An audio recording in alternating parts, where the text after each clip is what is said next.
Maligayang pagbisita at pagbabalik po sa ating munting channel. Narito na po ang karugtong ng ating istorya. Ika-415 na kabanata. Set up. Mukhang maganda, gawin natin. Noon, hindi tayo naglakas loob na galawin ang mga estudyante sa klase 6. Pero ngayon, nagbago na ang lahat.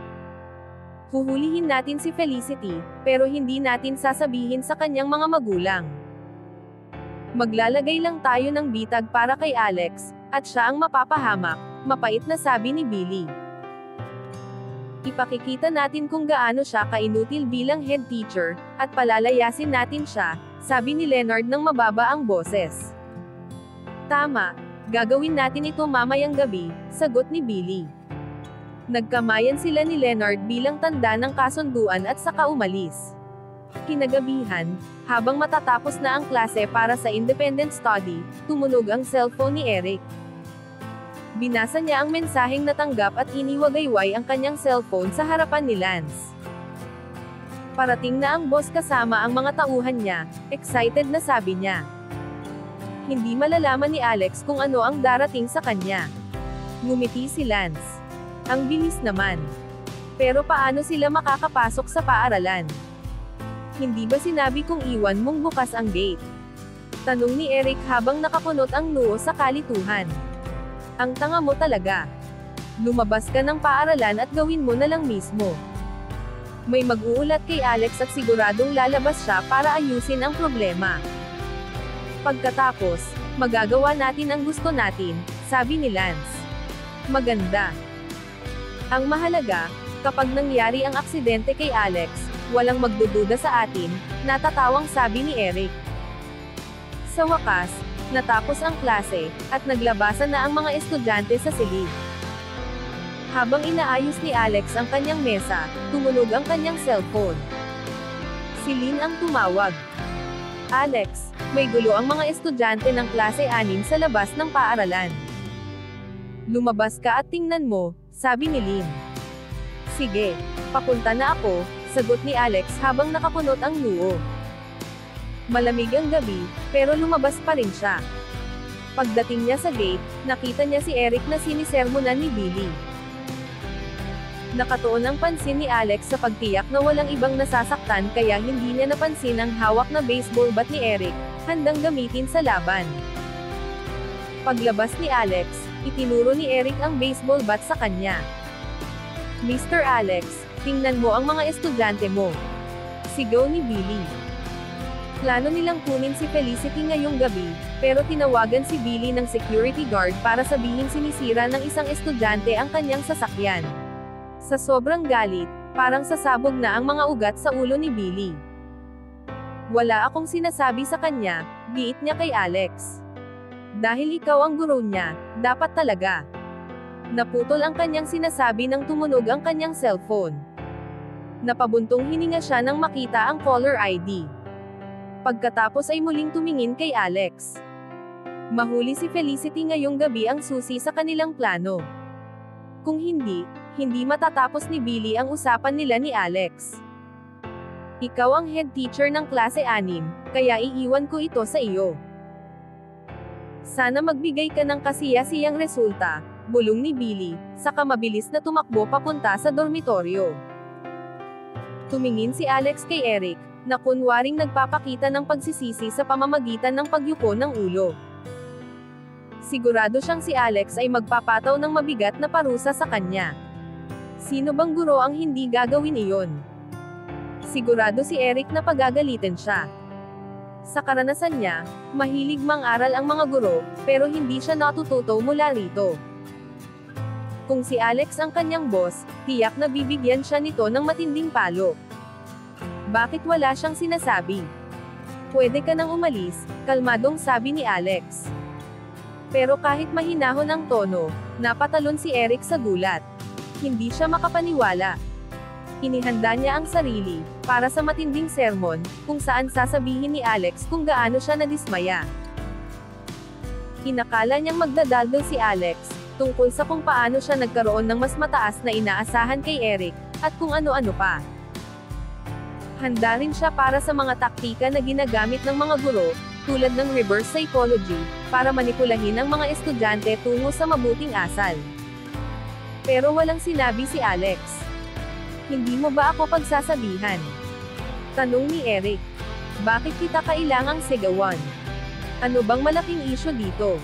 Sagot ni Alex na halatang nalilito. Hindi maintindihan ni Alex ang sinasabi ni Eric. Marami na siyang pinagdaan ng laban, kahit na pumatay ng tao, kaya ang ganitong kalokohan ay hindi na malaking bagay para sa kanya. Hindi ba sinabi mo na kakausapin mo ako? Tanong ni Eric.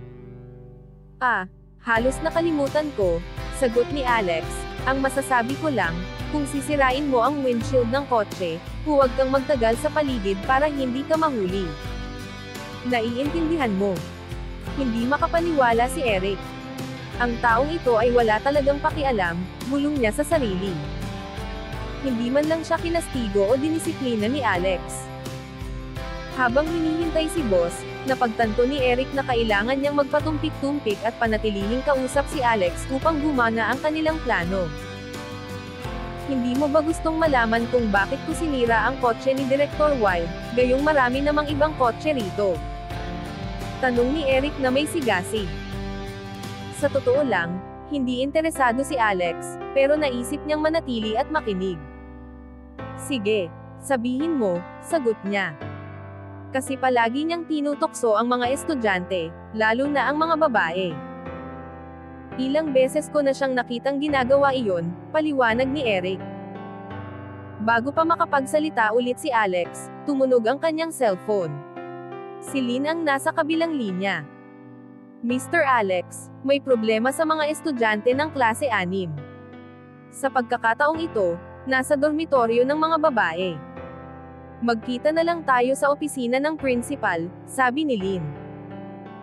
Pagkatapos ay tumunog rin ang isa pang cellphone ni Alex, ang opisyal na telepono sa trabaho. Nakikita sa screen ang numero mula sa opisina ng principal. Sandaling natigilan si Alex habang nakatingin sa dalawang cellphone, may gulong-gulong ekspresyon sa kanyang mukha. Nagiging bangungot na itong trabaho, naisip niya habang papunta sa opisina. Mr. Alex, hindi ka pwedeng umalis. Sigaw ni Eric. Kailangang manatili ni Alex dahil paparating na si boss. Tapusin na lang natin ang usapan mamaya. Kailangan kong asikasuhin ang ibang bagay ngayon. Bumalik ka na lang sa kwarto mo, sabi ni Alex bago siya tumakbo papunta sa opisina ng principal. Pagkaalis ni Alex, tumunog naman ang cellphone ni Eric. Boss, nandito ka na. Mabilis na sagot ni Eric. Tumakbo siya papunta sa gate. Isang lalaking nakasuot ng mahabang itim na damit, ang bumaba mula sa sasakyang nakaparada sa labas. Kahit gabi na, may suot pa rin siyang sunglasses. Nasa likod niya ang isang malaking grupo ng mga tao. Nasaan ang lalaking sinasabi mo? Malamig na tanong ng boss. Kakaalis lang niya, sir, sagot ni Eric, sabay turo sa direksyon ni Alex. At ang pera? Muling tanong ng boss. Wala pa lahat sa akin, naputol ang sagot ni Eric nang bigla siyang sampalin ng boss sa mukha. Hindi ako nagtatrabaho ng libre, singhan nito. Napayuko si Eric, sa kadahan-dahang inilabas ang isang bungkos ng pera mula sa bulsa ng kanyang jacket, kabuuang $2,000. Binilang ng boss ang pera, pagkatapos ay tiningnan ulit si Eric na galit na galit. Akala mo ba sapat ito para bayaran kami? Muli niyang sinampal si Eric, mas malakas kaysa kanina. Sa lakas ng tama, naisip ni Eric na parang may mga bituin siyang nakikita sa harap ng kanyang mga mata. Pero boss, nauutol na sabi ni Eric, hindi naman tayo nagkasundo sa presyo. Itinulak siya ng boss. Hindi mo ba naiintindihan ang mga patakaran? Pinapunta ko ang mga tao ko dito, tapos iniisip mong sapat na ito. Kahit naka-sunglasses, ramdam ni Eric ang matalim na titig ng boss na parang tumatagos sa kanya. Magkano ang gusto mo, boss? Tanong ni Eric habang hawak ang namumula niyang pisngi. 50,000, bulong ng boss, ngunit ang tono nito ay puno ng pananakot. Boss, Pwede kong i-transfer ang kulang bukas, sagot ni Eric na nakayuko, takot na magsalita pa upang hindi na muling masaktan. Sige, dalhin siya sa likod, utos ng boss ng may pagkasuklam. Dalawang lalaki ang tumayo, isinama si Eric, at dinala siya sa loob ng kotse. Sumunod ang boss, umupo sa tapat niya. Tahimik silang nakaupo hanggang sa muling magsalita ang boss. Kalilimutan ko na ang pera. Hindi mo na kailangang magbayad. Kung mapapapunta mo ang ilang babae sa klase ninyo rito para sumama sa mga tauhan ko sa club. Pero boss, para saan mo sila kailangan? Tanong ni Eric na litong-lito. Paano makakatulong ang mga babae para labanan si Alex? Ikaw talagang bata ka, galit na sabi ng boss habang tinaas ang kamay, handang saktan muli si Eric. Pero napigil niya ang sarili. Alam niyang ang karahasan ay hindi makakakuha ng gusto niya sa pagkakataong ito. Ganito kasi, paliwanag ng boss. May kaunting problema kami. Ang ilan sa mga babaeng nagtatrabaho dati sa club ay umalis na. Kailangan lang namin ng ilan pang pamalit sa kanila pansamantala, hanggang makahanap kami ng mga permanenteng kapalit. Anong gagawin nila roon? Tanong ni Eric, halatang nag-aalala. Wala silang ibang gagawin kundi tumayo at magmukhang maganda para sa mga customer. Makakatiyak kang wala silang kailangang gawin pa, sagot ng boss na may nakakalokong ngiti. Talaga, sir. Wala nang iba. Tanong ni Eric, nagdadalawang isip pa rin. Ano? Nag-aalala ka bang sasaktan ko sila? Ano bang magagawa ko? Ako ang magbabantay ng lugar na ito para sa'yo, sabi ng boss habang kunwari inilalagay ang kamay sa kanyang dibdib na parang nagbibigay ng panata. Ibinibigay ko ang aking salita. Wala namang masamang mangyayari sa mga kaibigan mong babae. Ika-416 na kabanata. Ang alitan. Hindi ko kaya ngayong gabi, sabi ni Eric. May klase ako. Kung ganon, maghintay ka hanggang weekend, sagot ng lalaki, nang aasar sa kanya. Pero mas mabuti pang gawin mo ang inuutos ko. Opo, syempre, sagot ni Eric. Kapag nagawa mo na, bayad na ang utang mo, sabi ng lalaki. Pero huwag kang magtatangka na traidorin ako. Alam mo kung anong nangyayari sa mga sumusubok. Naiintindihan ko, sagot ni Eric, nilulun ang kaba. Mas maraming babae ang madadala mo, mas mabuti, sabi pa ng lalaki. Kaya simulan mo na.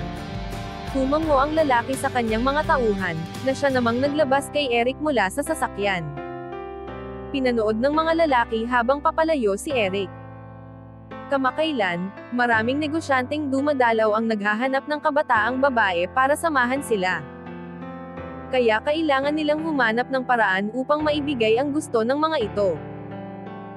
Siyempre, pagkatapos madala ni Eric ang mga babae, magkakaroon siya ng isang aksidente, na magtatapos sa kanya. Biglang pumasok si Alex sa opisina ng punong guro. Naroon ang ilang babaeng estudyante, ang iba'y umiiyak at halatang takot na takot. Ang kanilang mga mukha ay puno ng galos at pasa, at halata namang may nanakit sa kanila. Isang babaeng may asol na buhok ang nakatayo sa harapan, nakangisi na parang wala siyang pakialam sa nangyayari. Suot niya ang fingerless na itim na leather gloves at malalaking hikaw. Ang mukha niya ay makapal ang makeup.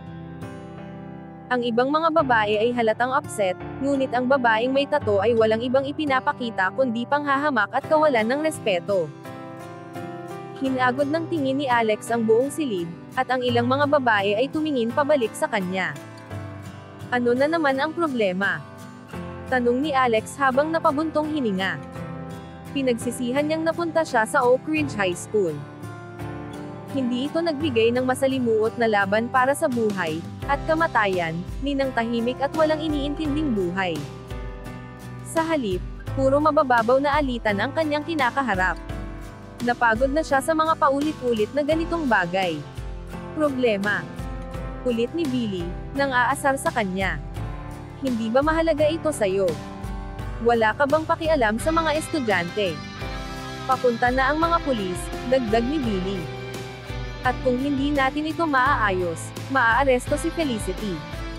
At kung mangyari iyon, masisira ang reputasyon ng paaralan. Lahat tayo'y madadami sa gulo. Ang tono ni Billy ay parang nagmamalasakit, pero alam ni Alex na ginagamit lang nito ang sitwasyon para pahirapan siya. Ito'y isang seryosong krimen, sabi ni Leonard. Alam naman ng lahat na si Felicity ay isang bully. Pero ang mga guro ay takot sa pamilya nito. Lagi nang binabaliwala ni Billy ang masamang asal ni Felicity at hindi kinikilala ang problema. Ang ama ni Felicity ay napakayaman, kaya't hindi naglalakas loob si Billy na disiplinahin ang anak nito. Pero sa pagkakataong ito, determinado si Billy na samantalahin ang insidente para manggulo kay Alex. Kung makakalikha siya ng sapat na kaguluhan, mapipilitin si Alex na kumilos, at sigurado itong magdudulot ng kapahamakan. Hindi ba't sobra ang reaksyon mo? Tanong ni Alex. Tinawagan ko na ang mga pulis, sabi ni Billy na may ngiting tagumpay. Kaya hindi mo na ito maaaring baliwalain, Alex. Kung ganun, wala na akong nakikitang dahilan para manatili ka rito. Hayaan na ito sa mga pulis pagdating nila. Kaya maaari ka nang umalis, sagot ni Alex. Siyempre kailangan kong manatili. Protesta ni Billy. Ako ang teaching director, kaya kailangan kong tiyaking may ginagawa tungkol dito. Tinuro niya si Felicity. Sa halip na umuwi sa gabi, bumibisita si Felicity sa dormitoryo ng mga babae, hinihingan sila ng pera. Mr. Wilde, bilang teaching director, dapat alam mo kung paano maging magalang, saway ni Alex.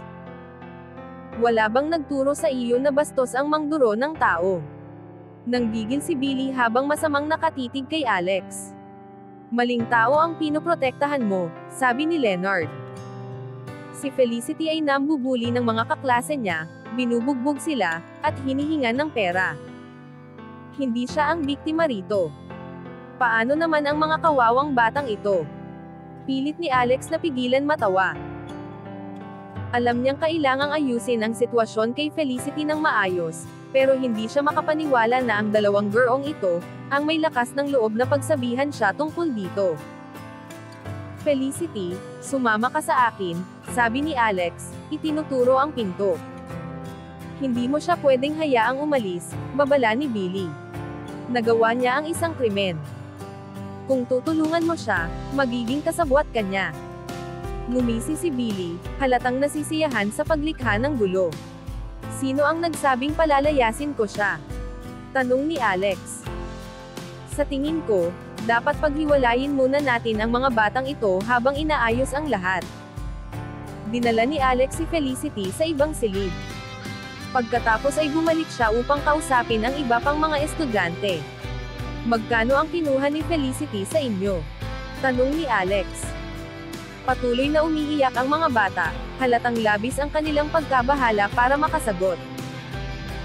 Nauna nang kinausap ni Billy ang mga estudyante at sinabihan silang palalain ang kanilang mga reklamo. Anong halaga ng bagay na ito? Tanong ni Billy, na nakakross ang mga braso. Plano mo bang lutisin ito sa pamamagitan ng pagbabayad sa kanila? Hindi mo pwedeng gawin iyon, sigaw ni Leonard, kay Alex. Hindi mo pwedeng takpan ang mga bagay na ito. Walang hiya ka, sabi ni Billy. Inatras ni Alex ang kamao at bigla ang sinuntok si Billy. Nabigla ito at napahiga sa sahig. Hindi mo pwedeng saktan ang teaching director. Sigaw ni Leonard. Siyempre pwede. Ayaw ko kasi sa kanya, sagot ni Alex, saka sinampal si Leonard sa mukha. Napahiyaw si Leonard habang bumagsak sa sahig. Hindi naman ganoon kalakas ang sampal ni Alex, pero mas nagulat si Leonard kaysa nasaktan. Narinig ng ilang guro ang kaguluhan at dali-daling pumasok sa silid. Anong nangyayari dito? Tanong ng isa sa kanila. Mr. Wilde. Mr. Ritter. Sagot ni Billy habang tumatayo. Sinaktan kami ni Mr. Alex. Huwag niyo siyang hayaang umalis. Papunta na ang mga pulis. Napatingin ang mga guro kay Alex, nanlalaki ang mga mata. Totoo ba? Sinaktan nga ba niya sina Billy at Leonard? Wala namang balak si Alex na umalis. Hindi pa tayo tapos, Alex. Sigaw ni Billy, habang marahang hinahaplos ang kanyang panga. Isusumbong kita sa principal. Talagang nais ni Billy na mapahamak si Alex. At ngayon na sinuntok siya nito, may dagdag na reklamo siya laban kay Alex. Tumahimik ka, galit na sabi ni Alex. Pareho naman nating alam na ginagamit mo lang si Felicity para ipahiya ako. Nakakahiya ka. Tinitigan niya si Billy nang may matinding pagkasuklam. Hanggang dito na lang po muna. Maraming salamat po sa pakikinig. Pwede po bang humingi ng subscribe, bilang pagsuporta sa ating munting channel? Hanggang sa susunod po muli. Stay safe and God bless.